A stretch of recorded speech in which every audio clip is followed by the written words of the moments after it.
तर जळगावच्या पाळधी तरसोद या नवीन बायपास महामार्गावर भीषण अपघात झाला। 4 ते 5 वाहनांची एकमेकांना धडक पाहायला मिळते। कंटेनर चालक गंभीर जखमी झालाय। चालकाचं नियंत्रण सुटल्यानं कंटेनर महामार्गावर उलटलेला आहे। त्याचा आढावा घेतलाय आमच्या प्रतिनिधींनी।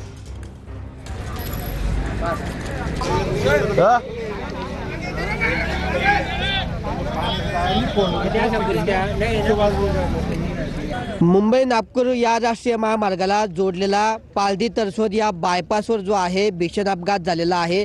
किमान 4 ते 5 वाहनं जी आहेत या ठिकाणी एकमेकांना धडकली आणि एकमेकांना धडकल्यानंतर जे आहे या वाहनांचं मोठं नुकसान या ठिकाणी झाल्याचं पाहायला मिळतं आहे।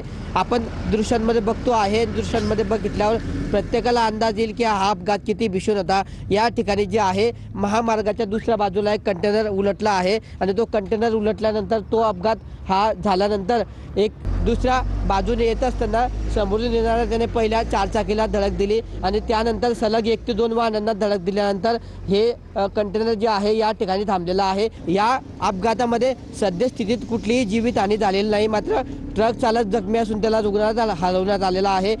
किशोर पाटील, TV9 मराठी, जळगाव।